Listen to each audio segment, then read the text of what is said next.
video is going to be my top 25 non-fiction book recommendations, following on from the success of my 25 of the best historical fiction books, which you can watch here. Now, I surprised myself making this list because I spent a lot of my life reading only fiction. I think in my head I thought, oh, non-fiction books, they'd be quite dry, they might be boring. As I was compiling this list, I realised there is so much joy and so much learning to come from non-fiction books, and some that are just absolutely brilliantly written. Those are the ones that I'm going to share with you today. My first book on my list is going to be Factfulness by Hans Rosling. This book blew my mind. It is all about the statistics that are around the world, and Hans Rosling realised that our perception of the world is not matching the statistics.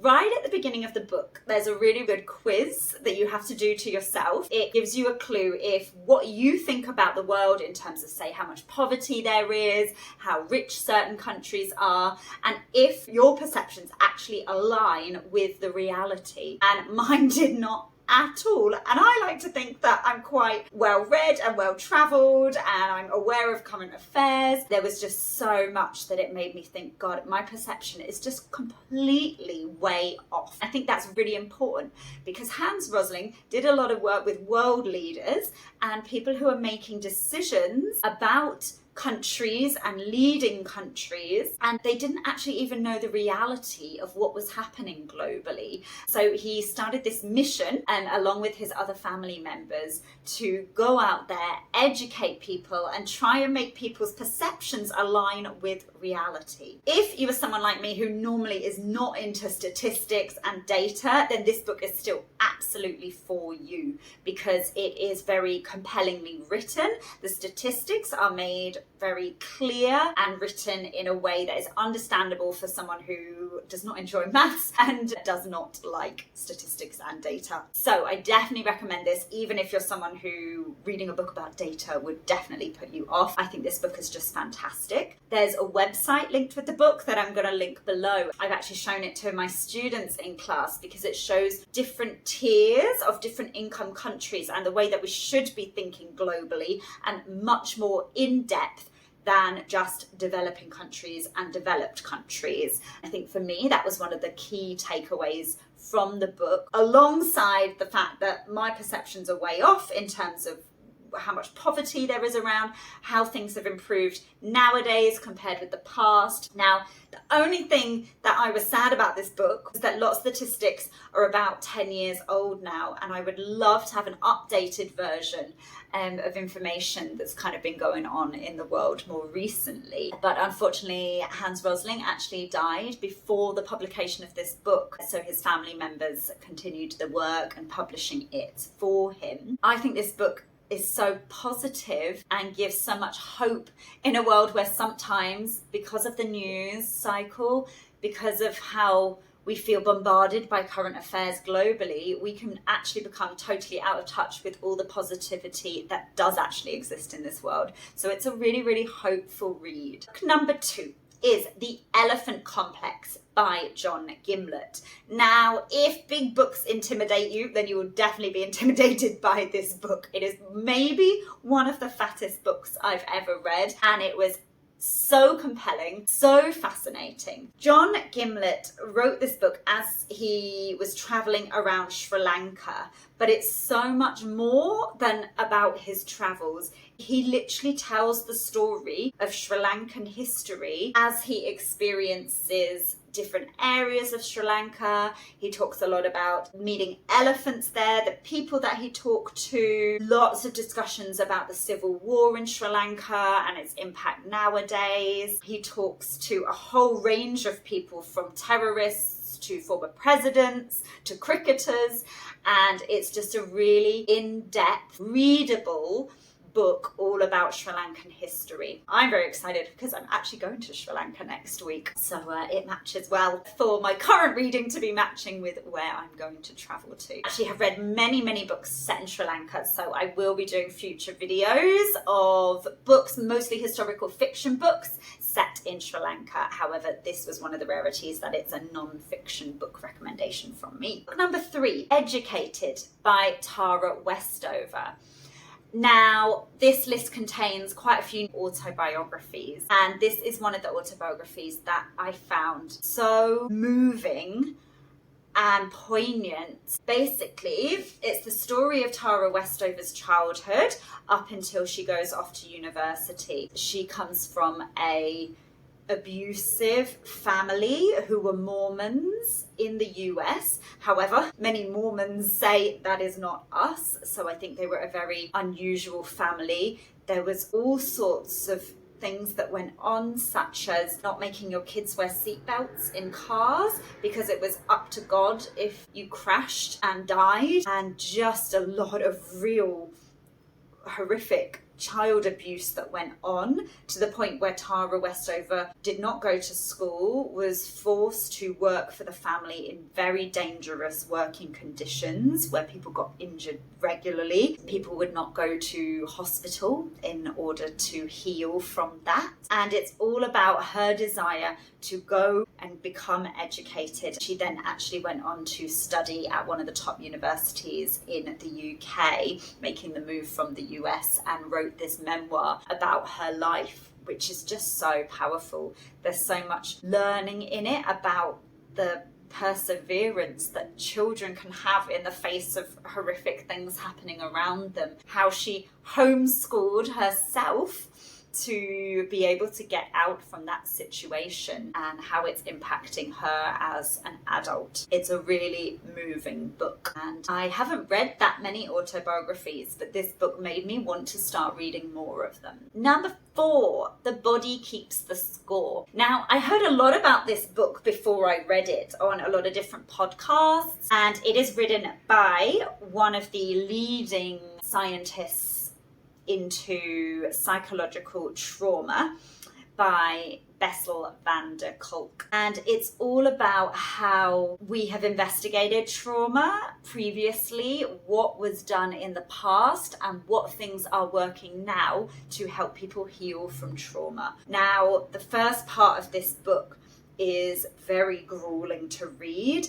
There's a lot that made me cry right at the beginning in terms of the people that he worked with and what they had done, what had been done to them. So it definitely needs to come with a trigger warning about abuse and violence. I think that the second half of the book was in a way more fascinating because he focused on what is happening around the world now to help people heal from their trauma. It just really made me think, we just never know. We're walking around in this world and we never know what has happened to people in their past. And I think there is so much trauma that people are carrying with them. This book made me really realize people are probably acting in certain ways because of things that they've gone through, which maybe seems obvious, but I think at the time, if someone's lashing out or you see news of people being so violent and we just can't understand it, and this book really helped me to understand that. I think it's a really important read for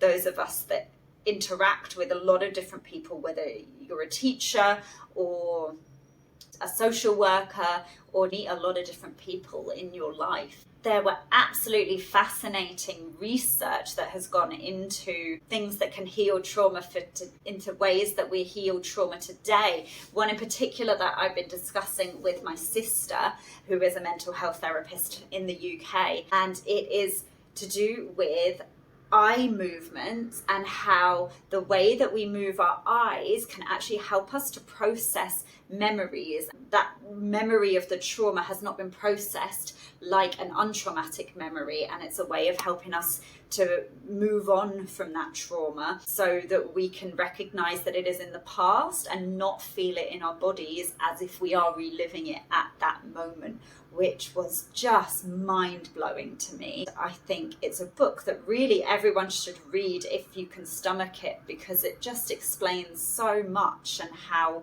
we all need to be more understanding of each other in the world and encouraging people to get help when they have been in horrific situations. Bessel van der article actually mentions his own family and the trauma that happened to him as a result of the trauma that happened to his father, who was a survivor of the Holocaust in Europe. So I definitely think this is a really important book and one that everybody should be reading. Number 5, I am going to recommend The Diary of Anne Frank. For those of you who don't know, Anne Frank was a 13-year-old growing up in Europe, in Holland, and had to go into hiding because her family were Jewish and being persecuted by the Nazis. This is the diary that she kept while her family and another family were in hiding. It's a really important read. I think it's quite accessible for young adults as well. However, I think it needs to go alongside a lot of education with that, because Anne Frank did then die in a concentration camp and her father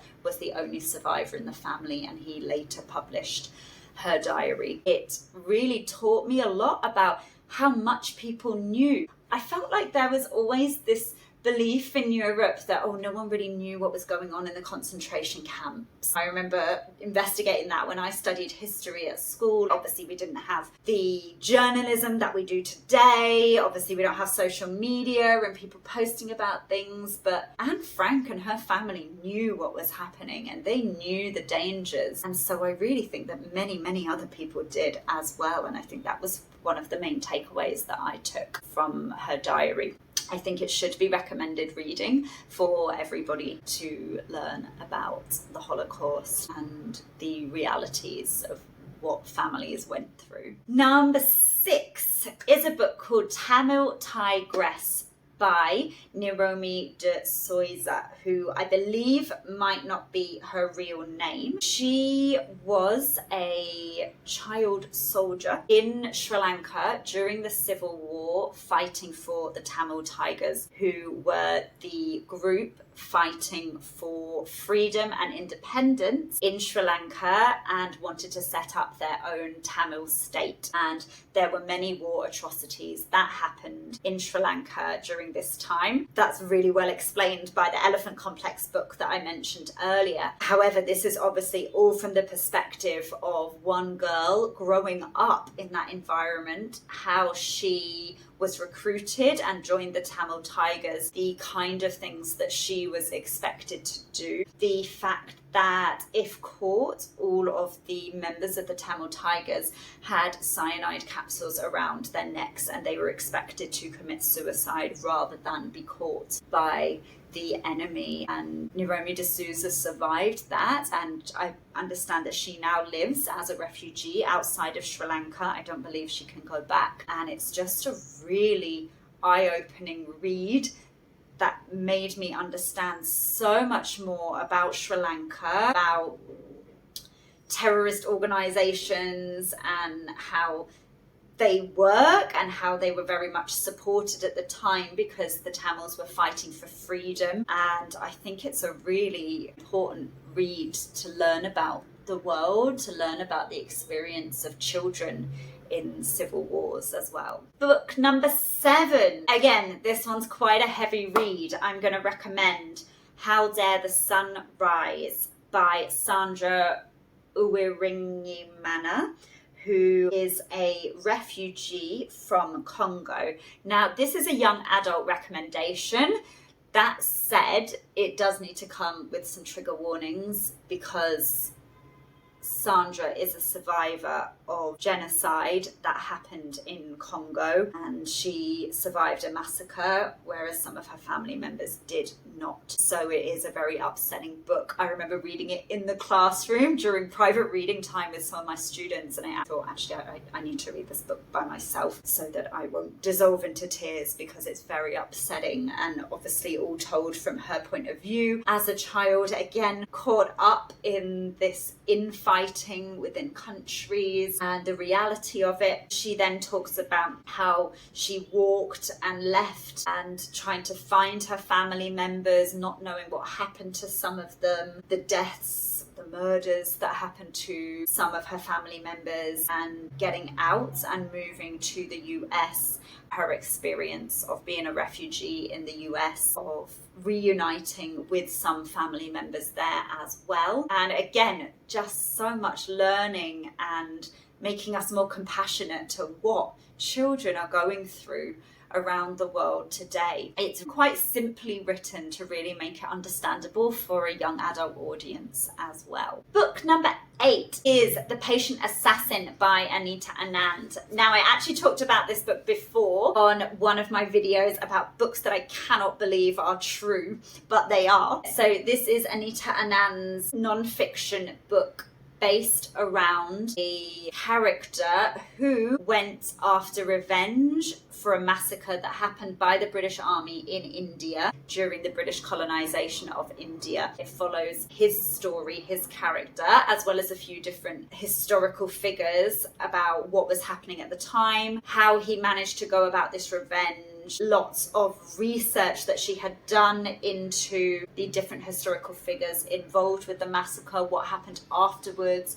with the British government, and if there were any for what happened, and the innocent people who were murdered. It's an absolutely fascinating read that to me actually didn't feel like non-fiction. It felt like a fiction novel, like a kind of thriller about a revenge, but it's all true. So I definitely recommend reading that. And if you want more books that I couldn't believe are true, you can go and have a look at this video afterwards. Number 9. This is moving more into the self-development area. This book is called Set Boundaries, Find Peace by Nedra Glover Tawwab, who is a psychologist who shares about ways that we can set boundaries. And I just found this book so honest, so helpful. There were so many things that I thought, oh, yeah, I should do that. That's why someone responded in that way. That's a way that you can set a boundary in a way that is respectful, and I honestly think that most of us could probably do with help with setting boundaries. The book covers everything from romantic relationships to family, to friends, to boundaries with ourselves, to technology boundaries. I just really recommend it as a helpful read in today's world where many of us feel that we need to be people pleasers and we're not always being honest with the things that we want and that we actually need in our lives. Another book in a similar vein is my book number 10, which is Why Has No One Told Me This Before by Dr. Julie Smith. Again, this is a book by a psychologist. She became very popular over COVID times for sharing useful videos that really broke down certain things about our psychology and helping us to understand how the brain works. And this book is as a result of years of giving therapy and things that she thinks would be really helpful for most people to understand. This book contains lots of strategies and tools. There are parts of it you can work through with lots of questions. It's very, very readable with bullet points for journaling, chapter summaries at the end of each chapter. And the chapters are really helpful, broken into separate parts depending on perhaps what someone is struggling with. So we've got things like motivation, grief, fear, stress, self-doubt, having a meaningful life.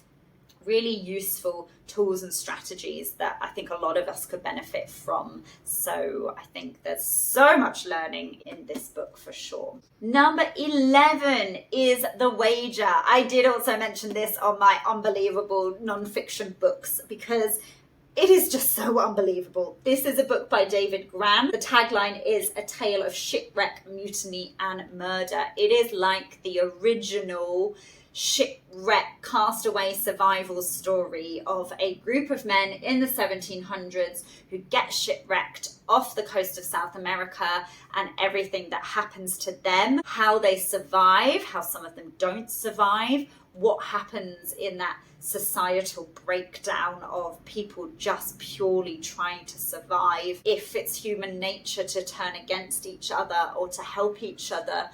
and the consequences for what happened afterwards in the crazy world of fighting and colonial raiding that was happening at the time. And just absolutely incredible. Could not believe this was true. It's so well researched. Again, a bit like Anita Anand's book I mentioned before. It reads like a novel, but everything is well researched with footnotes of the truth of actually what happened. So I definitely recommend this. It is sold as the greatest sea story ever told. So I think there's lots of fascinating learning that can come from this book. I've also just noticed, which I didn't realise before, that David Gran wrote Killers of the Flower Moon, which is on my TBR list for this year as well. My book number 12 is another book by Anita Anand, because I'm a massive fan of hers, called Sophia, which is all a biography of Princess Sophia, who was an Indian princess who was obliged to leave her country during British colonization and come and live in the UK. And it's the story of her family's life. It's the story of her family's lives and how she ended up being a suffragette fighting for women's rights. All this incredible charitable work that she did, how she was treated by the British government, and the demise of her father, and how he was stripped of his kingdom and the family was stripped of their riches. And it's so much that I had no idea about in this book. And again, it doesn't really read like an autobiography traditionally. It does read like a story, and that's what I really enjoyed about it as well. Number 13 is The Monk Who Sold His Ferrari by Robin Sharma. So again, this is a bit more of a personal growth book.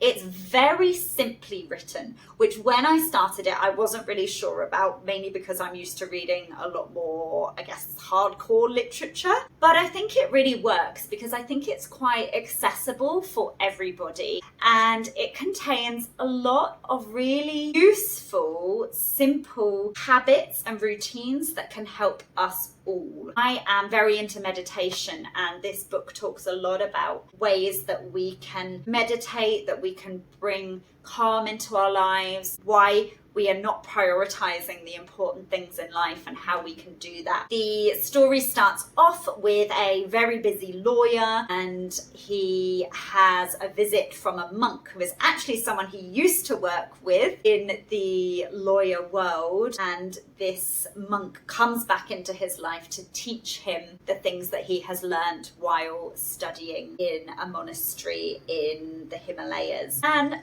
I think it's just a very easy read, but one that is quite meaningful, and it has stayed with me despite being not the type of book that I would usually read. So I do recommend that for anyone who just wants a little bit more headspace in their lives, wants some motivation to get into some good routines, and ways just to become happier and healthier and more joyful. Number 14 is Miss Burma by Charmaine Craig. This is a biography, which to me reads a little bit like historical fiction actually, although it is all true, about Charmaine Craig's own family, which ties in with the history of Burma or Myanmar, and it follows the lives of her grandparents, her parents, and then her. And I learned so much about Burma that I had no idea about before. A lot about the Burmese, about minority groups within Burma, a lot about British colonization and the way that they treated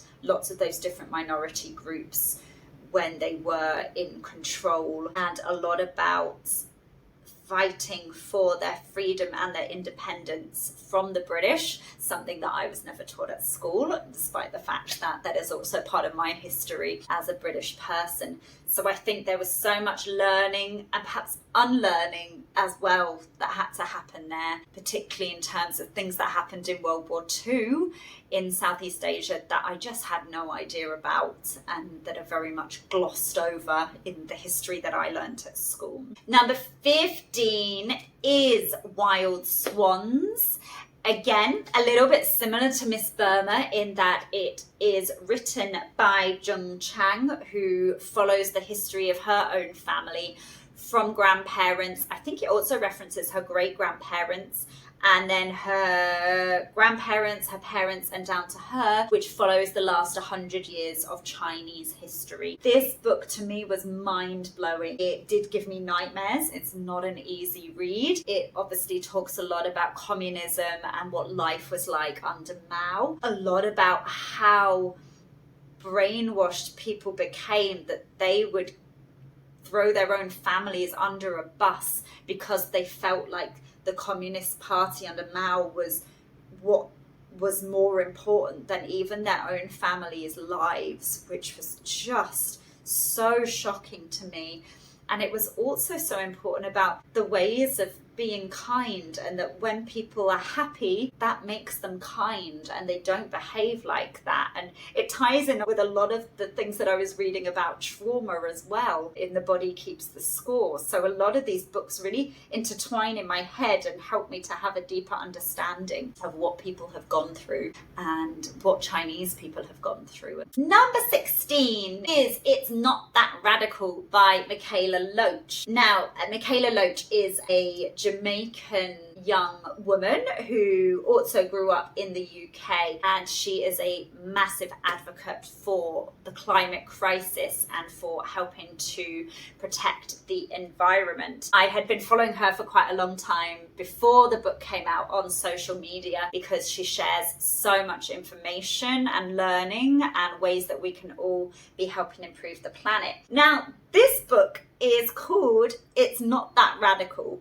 However, when I read it, I thought, oh my God, these are really radical, revolutionary ideas that she talks about for how the world can be better. And I remember reading it and thinking, I just don't think some of these things are realistic. And having reflected on it, of course, they're not going to be realistic if no one fully believes in them. Until we are hopeful and positive and are ready to make impactful changes and push our governments to do the same, nothing is going to change. And it does feel radical. And Michaela Loach is part of these incredible grassroots organizations around the world where young people are so hopeful and pushing for change. And I just think in retrospect, it is so powerful, and it did give me hope. And I think that's really important, because often when we talk about the climate crisis, I don't know about you guys, but I feel myself getting very overwhelmed and burnt out by it and thinking, gosh, well, you know, here I am doing so much and trying to be recycling. Meanwhile, in Thailand, people are just using so many plastic bags, and the smog here at the moment is some of the worst it's ever been because of the burning of crop fields, and it just can get you really down. I think this book was the breath of fresh air that I needed, and I needed some time to reflect on it, to realize actually the things that we want to make the world better, they are not actually that radical ideas. And that if we got behind them, we could actually live in a cleaner, greener world. And that is really inspiring. Number 17 is a book called Big Magic by Elizabeth Gilbert. Again, a really, really inspiring book. Now, most of you probably have heard of Elizabeth Gilbert because she wrote the book Eat, Pray, Love, about her travels after divorce and depression and how she managed to get out of that, which I also think is a great read. Not so much the film, but that's a different discussion. Big Magic is all about creativity and the ways that different people are creative.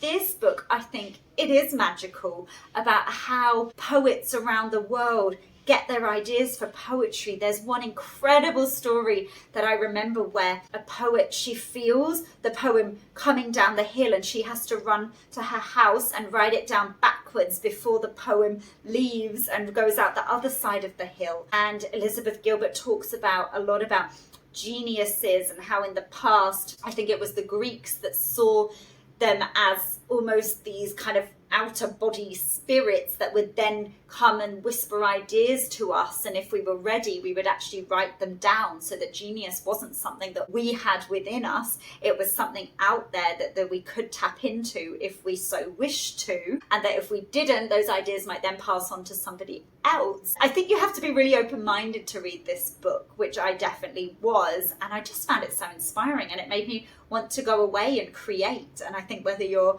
an artist or a writer or a poet, I just think it is inspiring for our creativity.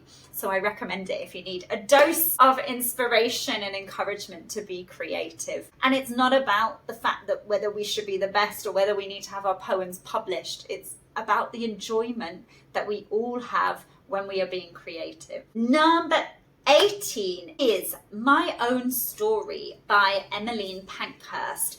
This book was published in 1914 by one of the leading suffragettes in the UK fighting for women's rights to vote. I thought this would be quite a challenging read because of the time period and the way that books were usually written around that time period. However, it was not. I actually found it quite accessible, as long as you remember that it was written in 1914. And I just think there was so much that I learned about the way women were treated at the time, about feminism, about why women felt so strongly that they needed to be represented, because there were so many awful conditions in workhouses and where single mothers were not given help or aid, and men could impregnate women and they'd just go off and nothing would happen to them, and how Emmeline Pankhurst, they really knew that they needed to get votes for women, in not just for equality, but to actually improve the conditions and the lives of everybody in the UK. It's such a powerful read.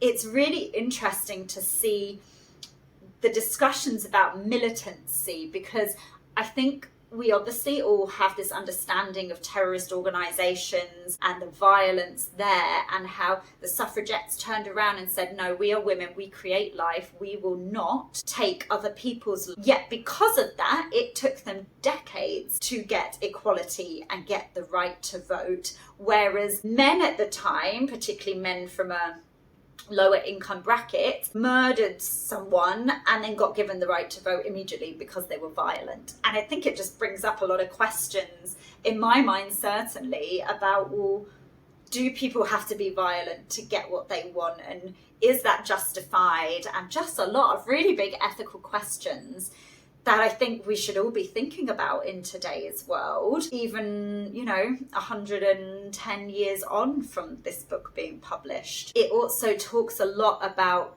really shocking things. I studied the suffragettes when I was at school, and I had no idea that actually they were tortured by the British government. The suffragettes in England would go on hunger strike when they were put in prison, and they said, we are political prisoners, and they were not treated as political prisoners by the British government at the time. So when they were on hunger strike, they were actually force-fed, which was against all of the doctors' recommendations at the time, saying you can kill someone if you shove a feeding tube down them and force-feed them. The British government completely ignored that and went on to do that to numerous women when they were in jail and went on hunger strike. It was just horrific. So much learning there.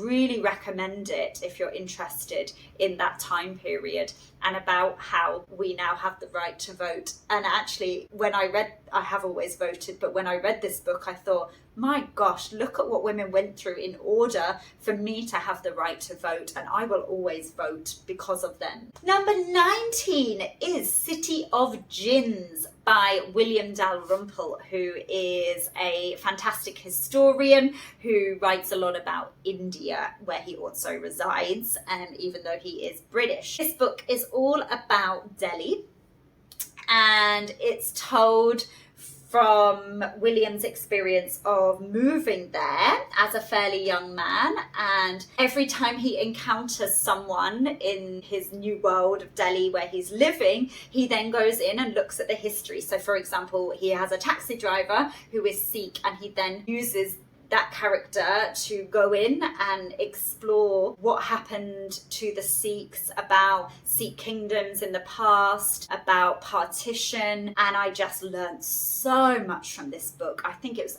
absolutely fascinating. Obviously, some of it is very horrific in what happened historically, but there's also sections of it that are told with some sense of humour as well. So I felt like it had that nice balance of lightness and humour, and then also told us about the really important information that we should know. I just learned so much information, and it really made me want to visit Delhi, which I did afterwards, and I really recommend it to anyone who is interested in or has visited Delhi or planning to visit in the future. Number 20 is Man's Search for Meaning by Viktor Frankl. Now, this is a memoir of Viktor Frankl, who is a survivor of the Holocaust, and it was published just after the war in 1946, about his experiences in concentration camps, and it is therefore clearly a very challenging read, and obviously a lot of trauma and horrific things that happened to him and around him. And it was all about having a purposeful life and how, in his experience, that transformed people into kindness and sharing the small amount of rations they got and turning towards each other rather than away from each other, despite living in the most horrific conditions, knowing what was happening to people around you. And it was just very philosophical about life and how life can have meaning even in the most dire of situations, and it is really inspiring and eye-opening and powerful. Number 21 is a book called The Happiness Advantage by Sean Aker. Now, I first came across Sean during one of his TED Talks, which I'm going to link below. It's a fantastic TED Talk. I always try and show it to my students because Sean studied at Harvard and he has done in-depth research into happiness and how to make ourselves happier in our lives. And there's some really groundbreaking research that he's done. And as a result of watching his very humorous TED Talk, he went on and wrote this book. It's quite a short book about what he researched, what the implications were, and things that we can take away from it in ways that we can make our daily lives happier. And it's just a really joyful read. It's a really interesting read in some of the research that he's done. There was one bit of data, if I've got this correct, where he talked about women who had just had really horrific childbirths and the trauma that would come from that, and how they got them to play Tetris, and that actually helped them to process that memory and make it less traumatic as a memory. It was just mind-blowing. It's not a very long read, so if you're looking for a short book to get stuck into, then I definitely recommend that. There's a lot to learn from it and really hopeful, actionable steps that we can all do to be happier. Number 22 is one of the most unusual books I have ever read. It is called The Will Komirsky Affair, and it's written by Stefan Meckler. Now, this book has two parts to it. I actually read it at university when I was studying a module called Terror Remembered, which was a history module looking at countries where there have been mass terror, such as the Holocaust and genocides and military coups and fear and violence as a result of those. That's a whole nother story. There's amazing books and films that we read and watched as part of that. And this book is all about Stefan's investigation into a Holocaust memoir by a man called Benjamin Wilkomirsky, which actually turned out not to be true. So this man wrote a short kind of memoir called Fragments, which is included in the book, saying that he was a survivor of the Holocaust and that he'd been in a concentration camp, and people believed him. However, there were certain people at the time saying some of these things don't add up. I don't think this is a truthful recollection. And it brought about lots of queries about memory, because people who have trauma often do have gaps in their memory and certain things that are missing. So his publisher were also very concerned about, well, is this true and is this not? And it brings up a lot of questions about, are we denying someone their story? But also we need to make sure their story is truthful and factual. So this is the book about an investigation into whether that story was true, which it was not, and about how some people can almost believe that some things are true that happened to them. And it brings up a lot of psychological questions, a lot of things about memory and our understanding of memory. And it was just the most unusual book that I've read in a long time. If you're interested in psychology, in the way memory works, I really recommend this book. I think it will give you a lot more questions than answers as well, and so much learning from that. Book number 23 is by James Kingland, and it is called Siddhartha's Brain. Now, Siddhartha being the Buddha, and this is a look into the neuroscience behind meditation. I always really love when the ancient wisdom and the modern medical world come together to inform us about the way the brain works and the way that we can live our lives in a more meaningful and mindful way, which is exactly what this book does. So James Kingland explores the ways that our brain has adapted and can evolve once we start meditating and becoming mindful, and how the research now shows that the lives of meditators, and he uses Buddha as one of the examples all the way through the book, how that would have changed the way that their neurons fire in their brain. And it was absolutely mind-blowing. There's so much interest in it. It's one of those books where as you're reading it, and if you're near someone, you keep wanting to share bits from it because it is just so fascinating. So sorry, Jen, that was you when I was on holiday reading it with you. But it was just so fascinating, and anyone interested in neuroscience or meditation or both, I absolutely recommend reading this. Book number 24 is called A Long Walk to Water. A Long Walk to Water is set in Sudan, and it is all about a refugee experience, and it actually is two parts of a book together, which I didn't know when I started reading it. So it combines a short story and a fictional novel by a woman called Linda Sue Park with the truth of Salvadut in 1985, and it kind of blends them together. And the novel writer used this book to raise money for water in South Sudan to support Salvadut's organisation. So it's really an important read in terms of the refugee experience, and also how powerful books can be in educating us about that and encouraging us to do something with that knowledge as well, such as donating to Water for South Sudan, which I will link below as a charity donation option. My final book, I have actually mentioned this before, but I will keep mentioning it. It is The Immortal Life of Henrietta Lacks by Rebecca Skloot. I have a whole video just on this, which I'm going to link here, but in case you're short for time, it is a book where a journalist, Rebecca Skloot, has investigated Henrietta Lacks, a woman in the 1950s who had no idea that her cells were being taken and have been used globally to revolutionize science. And the story of her family members living today who can't even afford healthcare,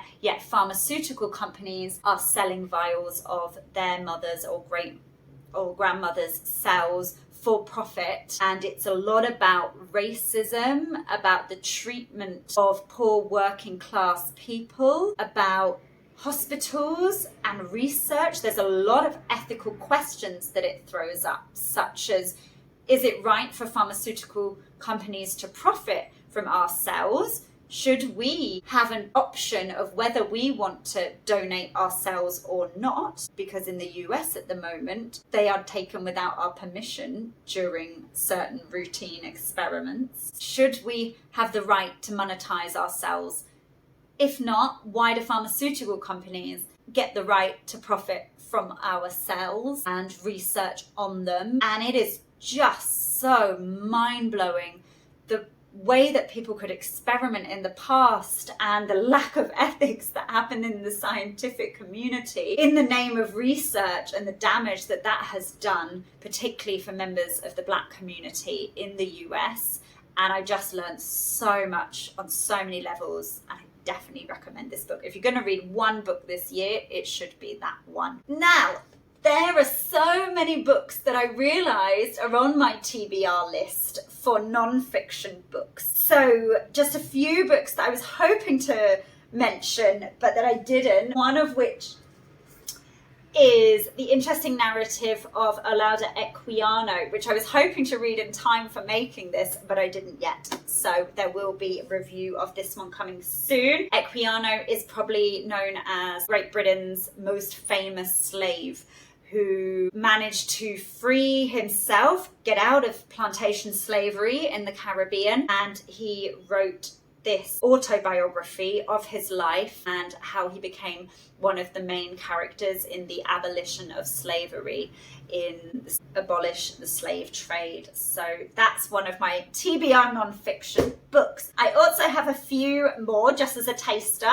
for more non-fiction reviews that will be coming later. Atomic Habits by James Clear. Again, one of those personal growth development books that I think would probably be helpful this time of year when people are struggling to stick to their New Year's resolutions. Another one I want to read is Sapiens, which is all about humankind. I Know Why the Caged Bird Sings by Maya Angelou. This has been on my TBR list for quite a while, so I really need to get around to reading that one. Lots of people at the moment have been recommending Between the World and Me by Tanya Coates. So I really want to get on and read that one as well. Empire Land, I have mentioned before on my BookTube channel, by Satnam Sagira, is a book I really want to read about the impact of the British Empire on the world today. All We Can Save is another book on the climate crisis, which I need to read and is on my list. And one more that is definitely on my list is Thinking Fast and Slow by Daniel Kahneman, about psychology and neuroscience again. I am currently about halfway through Atlas of the Heart by Brené Brown, which was on one of my TBR lists for this year, so there'll be a review of that coming soon. If you find my reviews helpful, please like it, subscribe it, and turn on notifications for my future BookTube videos.